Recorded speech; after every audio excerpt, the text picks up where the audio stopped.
سنہری صبح بھیگ رہی تھی جب وہ سست روی سے چلتی بس اسٹاپ تک پہنچی۔ کندھے پہ بیگ لٹکائے، ہاتھ میں پانی کی چھوٹی بوتل پکڑے، چہرے پہ ڈھیروں بیزاری لیے وہ بینچ کے قریب آئی جہاں بیٹھ کر وہ روز 10 منٹ بس کا انتظار کرتی تھی۔ اس نے بیگ ایک طرف رکھا اور بینچ پہ بیٹھ گئی، پھر ایک ہاتھ سے جمائی روکتے ہوئے دوسرے ہاتھ سے بوتل کھول کر لبوں سے لگائی۔ گرمی آج کل بڑھتی ہی جا رہی تھی، صبح ہی صبح اسے پسینہ آنے لگا تھا۔ جانے آگے کیا ہوگا، وہ گھونٹ بھرتی بیزاری سے سوچ رہی تھی۔ چہرے پر اب بھی وہی اکتائے ہوئے تاثرات تھے جیسے دنیا بھر سے خفا ہو۔ سنہری پیشانی پہ مستقل بل پڑے اور کانچ سی خوبصورت بھوری سنہری آنکھوں میں چھائی خفگی۔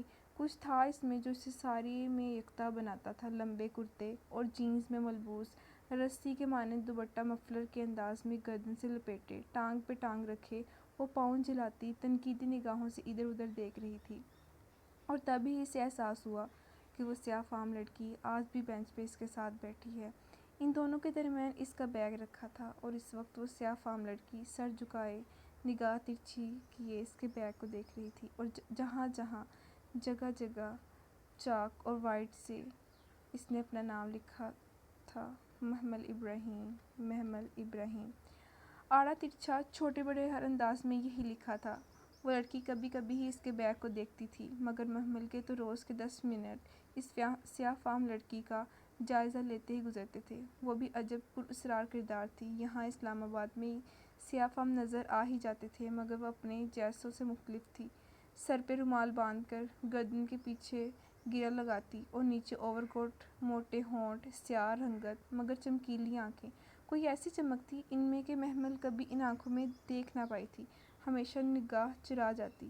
شاید 1.5 مہینہ قبل سے وہ اسے اپنے مخصوص اوقات میں اسٹینڈ پہ دیکھتی تھی، اور ان 1.5 ماہ میں اس کا انداز ہمیشہ یکساں رہتا تھا۔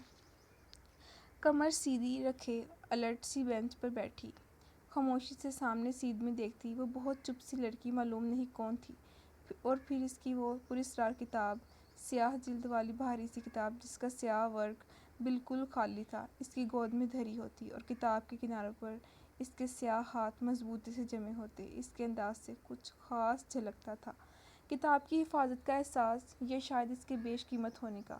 کتاب بالشت بھر موٹی تھی، صفحوں کے جھلکتے کنارے پیلے اور خستہ لگتے تھے، جیسے کوئی بہت قدیم کتاب ہو، سینکڑوں برس پرانا کوئی نسخہ ہو۔ کچھ تھا اس میں، کوئی قدیم راز، کوئی پراسرار کتھا۔ وہ جب بھی اس کتاب کو دیکھتی یہی سوچتی، اور آج جانے کیا ہوا، وہ اس خاموش سی لڑکی سے مخاطب ہو ہی گئی۔ شاید تجسس عاجز کر رہا تھا۔ ایکسکیوز می، ایک بات پوچھ سکتی ہوں؟ پوچھو۔ سیاہ فام لڑکی نے اپنی چمکیلی آنکھیں اٹھائیں۔ یہ کتاب کس کی ہے؟ میری۔ میرا مطلب ہے اس میں کیا لکھا ہے؟ وہ چند لمحے محمل کا چہرہ دیکھتی رہی، پھر آہستہ سے بولی، میری زندگی کی کہانی۔ اچھا؟ وہ حیرت چھپا نہ سکی۔ میں سمجھی یہ کوئی قدیم کتاب ہے۔ قدیم ہی ہے، صدیوں پہلے لکھی گئی تھی۔ تو آپ کو کہاں سے ملی؟ مصر کی ایک پرانی دکان سے۔ یہ کچھ کتابوں کے بیچ پڑی تھی، جب میں نے اسے نکالا تو اس پہ زمانوں کی گرد تھی۔ وہ محبت سے سیاہ جلد پہ ہاتھ پھیرتے کہہ رہی تھی۔ اس کے لبوں پر مدھم سی مسکراہٹ تھی۔ میں نے وہ گرد جھاڑی اور اسے اپنے ساتھ رکھ لیا۔ پھر جب پڑھا تو معلوم ہوا کہ اسے تو کسی نے میرے لیے لکھوا کر ادھر رکھا تھا۔ محمل منہ کھولے سے دیکھ رہی تھی۔ تمہیں کیا دلچسپی ہے اس میں؟ میں اس کے بارے میں مزید جاننا چاہتی ہوں۔ کیا میں اسے پڑھ سکتی ہوں؟ وہ ہلکا سا مسکرائی۔ تم نئے دور کی نئی لڑکی ہو، اس قدیم زبان میں لکھے نسخے کو کہاں سمجھو گی؟ مگر یہ ہے کیا؟ اس میں کیا لکھا ہے؟ وہ تجسس اب اسے بے چین کر رہا تھا۔ میرا ماضی۔ اسی پل ہارن بجا تو محمل نے چونک کر سامنے سڑک پہ آتی بس کو دیکھا۔ میرا حال، وہ سیاہ فام لڑکی کہہ رہی تھی۔ محمل بیگ کا اسٹرپ پکڑے کھڑی ہوئی۔ اس سے جلدی کالج پہنچنا تھا، اور میرا مستقبل بھی۔ مجھے کیا پیش آنے والا ہے یہ کتاب سب بتا دیتی ہے۔ میں چلتی ہوں، وہ بس کی طرف دیکھتے معذرت خواہانہ انداز میں کہہ کر آگے بڑھ گئی۔ اس میں تمہارا ذکر بھی ہے محمل؟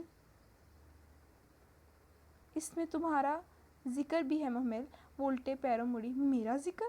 میرے بارے میں کیا لکھا ہے؟ وہ ششدر رہی تو رہ گئی تھی۔ یہی کہ میں تمہیں یہ کتاب دے دوں، لیکن میں تو اسے تمہیں تبھی دوں گی